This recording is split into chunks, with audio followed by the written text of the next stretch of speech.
Assalamu alaikum warahmatullahi wabarakatuh. To some and peace out to the rest of you. Hit the share button because the message is more important than the messenger. Let me get right to it.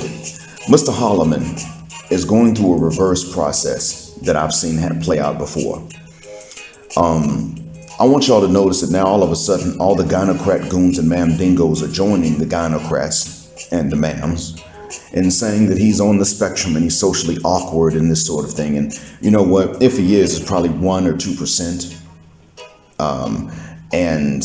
Notice that they say this about every guy that notices them.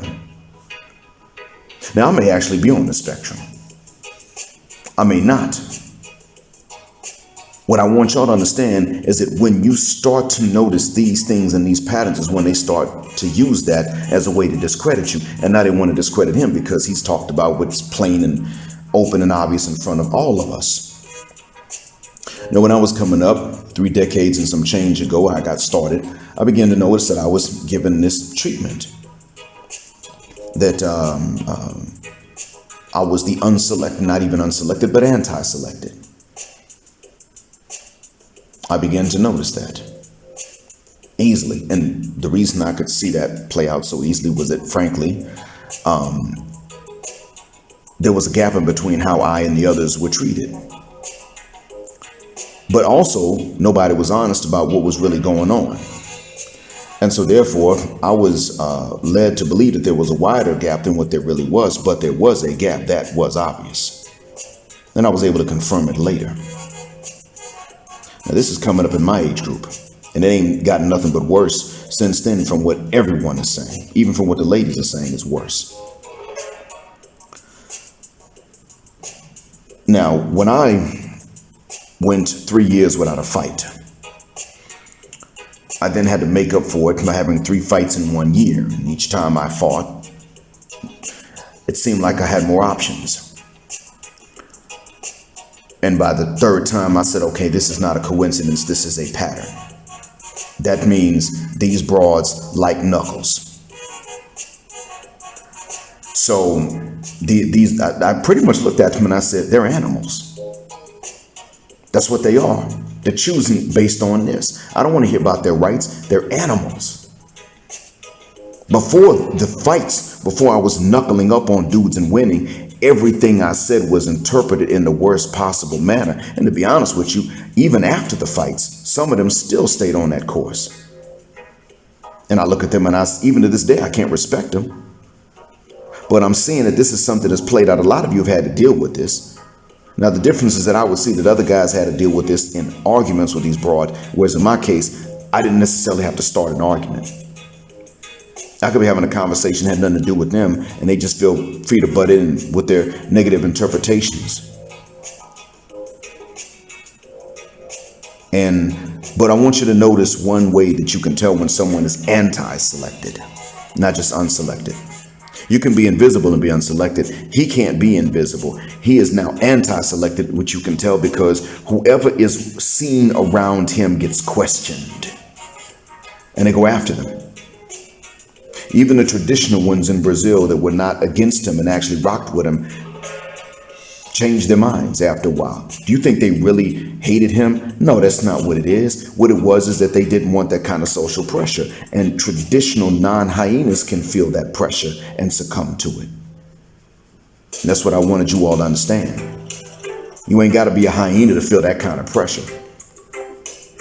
Now, hyenas are the source of that pressure. And they always succumb to it every time. And they exert it too. That's the difference. But I wanted you all to notice that. That's when you know you're anti-selected. Now, gentlemen, listen. You may see someone and get all the signals until you shoot your shot or present yourself or make yourself available. And then those signals are gone and you're shot down. That means that they, regardless of what they felt inside, knew that they could not show off to the hyena clan because you didn't meet the approval. You were therefore not going to secure the envy of the clan. So that's all it was. Got it? That's what that is. That means also that you were anti-selected even when sought after. Most of you now are anti-selected. You may not have realized this because a lot of you were young. You're in your 30s and you're in your 20s. So when you came of age and these things began to make a difference, you saw so many. And plus, a lot of you all are more honest about the troubles that you've been facing with these broads. So in the end, it comes down to the fact that you're not really surprised by what goes on. So therefore, you may not realize that you're actually anti-selected, because most of you are. It's not your fault, but most of you are. So you don't know that it's actually that bad for you. Mr. Holleman did seem to figure that out. He's not on the spectrum and awkward and all of the stuff because they think he's on the spectrum and awkward. And no, that's not why. They're now saying this about him because they want to lump him in with everyone else that he's not. That's why. Because he blew the lid off of something. He wasn't supposed to be able to pick up on this pattern. So now it's him too. What they want to do is they want to say that he's anti-selected. Like he's in the avoided category, not just unselected, but avoided. They want to make it seem like that, when in fact, he's had experience being treated all three ways. Except with the disdain with which he's being treated now. He's been given signals and then been told to step off.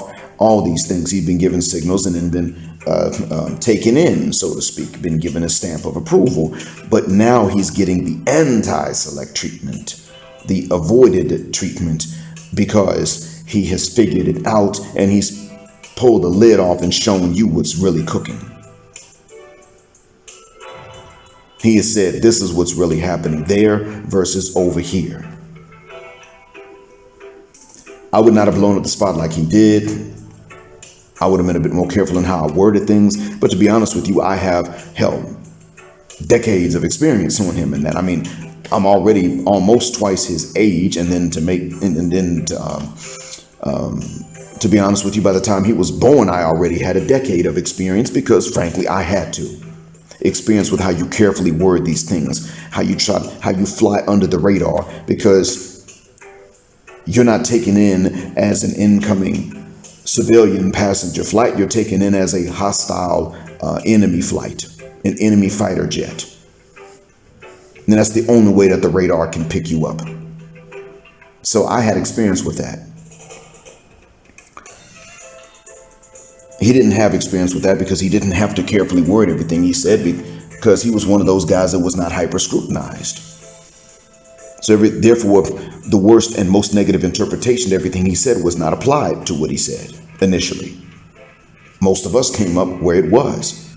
A lot of you dealt with that even from your own mothers. You start noticing certain things. You ask mom why this is going on, why is that pattern? And instead of her telling you what's really going on, she says to you, oh no, you're imagining things, you're paranoid, you're making it up. No, mother cuss word well, you're seeing what's really there because she was a part of it. Stephens Cole had to talk about that. Stephens Cole had to sit up and say, yeah, man, you know what? I had to ask my aunt and my mom about that. How did my dad become my dad? It wasn't by being this good guy that they said you needed to be. Would just be a good guy and your turn, your day gonna come. No, the hell it's not. You be a good guy, your day's only gonna come so that you can be stepdad. Whole phase retirement plan, provider, protector, not procreator. That's when your day's gonna come. Your job will be to do all of the responsible things while she sneaks out the back door and gets some from an old flame. And you're not to say anything about it. I told you this is war, gentlemen, because he exposed the warlike plans of their deception. Because he exposed the deception, and he was not the only one that did it, but he accelerated the process in which we are already finding out the depths of their deception. Now, all of a sudden, he's autistic. He's on the spectrum. He's socially awkward. He doesn't blink when he looks at you. He interprets what you say literally well. He's talking to strangers, for one, in interviews. That's the first thing. He may give a few one-word answers, but that is probably because those questions are the more mundane questions like, how you doing? Fine? How you? Then he starts You get into the topic and he tells you a lot of details. Now, granted, I don't think his Portuguese is fluent, but I think he does have a fairly extensive vocabulary in it, and he was practicing. He was doing what he had to do to get better. Someone asked me how I feel about it, but I'm going to say I don't believe in a fornication when anybody does it. I do believe in his right to travel. I do believe in his right to tell you what the comparisons and contrasts are, honestly, and I do believe in his right to not be mistreated and not be lied upon, because he's not mistreating people or lying on them. That's what I believe. I support him for those reasons. Not so he can go and, dig out one, dig out the other, and no marriage contract between any of them. It's not that. But I do support his right to not be blamed for things he didn't do, and his right to sit up and tell you what really is going on. Because in all honesty, even though I don't support fornication, let's say you were looking to marry, which many men do want at some point in time. Do you marry in an environment that is hostile to you, or do you marry in an environment that is not hostile? Which one is it? See, what you don't want to do, and this is what they don't want to tell you, you don't go somewhere and marry in an environment which a bunch of other dudes get to fornicate with the same woman you don't get to fornicate with, but you get to marry. That's when you know you don't want to marry, because you're actually being insulted by being chosen for marriage. When a chaste woman chooses you for marriage, that's a compliment. When an unchaste woman chooses you for marriage, that's an insult, even if they don't think it is. And as a matter of fact, they know that it is. They know it's an insult. You see, Red Film Diaries told me that. She made that clear to me. She made me understand that they know that's an insult when they start with that mess. Shout out to her. Well, at this point, shout out to her sons. She's gone, but she blew the lid off of that before she left. And I wanted you all to realize that. So she's pretty much saying that when you accept that stepdad role before you have your own, she looks at you as a genetic inferior. And so you can't come back from that. You can't convince her of anything else at that point. That's it. You're genetic inferior. End of. She can't see you any other way. So, you guys here on the Patreon, you get this first. Or you can buy it on Odysee. It's going to be here before, probably about a week before I make it free on YouTube, if I ever do. Or free on Odysee for that matter, if I ever do. But I'm going to tell you all straight away, having been through the reverse of this, and then starting back over, at the unselected, then anti-selected levels. He's going through this except in the opposite order. And it's going to be amazing to see how, it already is amazing to see how he is being accused and vilified, because he won't sit up and join those who go and hit the gym and then turn around and start selling game coaching courses like Locario. So keep in mind that if he had done something like that, the broads would have been silent, or they would have promoted him, because he would have still been funding, so to speak, at the guy's expense, their retirement plan. That's why they don't go after Locario the same way. Auston Holleman blew up the spot, but you got game coaches supposedly actually telling men how to quote unquote exploit these broads in the States. But since the money goes to the ones in the States, that's okay. That's fine. Because it goes to them after they've acted ratchet and brought you all of the baggage. So that's okay. They're silent about that now, whereas they used to go after these guys. That just goes to show you that in actuality, your options are a bigger threat to them, really, than your knowledge. They're working harder to keep you from having options than they are to keep you ignorant of what the game really is. They only try to keep you ignorant of it so that you wouldn't exercise the other options you have. Now that that bag is out, they're not trying to hide it anymore as much as they are trying to just, put these social media posts up and at the FBI to say that you and I need to be watched and have our passports rescinded or blocked, because we might actually go find someone else that's going to reward us for being traditional men. That's what that is. That means they hate you so much they believe that you deserve to have to give and take nothing in exchange. My question is, if they're strong, independent, don't need no man, got their own money, then why the hell they need to stop you from going elsewhere to spend yours on a better deal?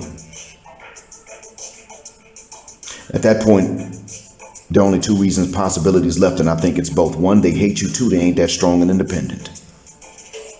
Thank you for listening. Black heart, black mind, blackout, assalamu alaikum, black heterosexual, non-select, male power because they don't like it, black patriarchy till extinction of judgment day. Thanks for flying with me on Jet Black Airways again, where jet black is also a verb. Keep jetting black with me till the wings and the wheels fall off. Gender justice forever.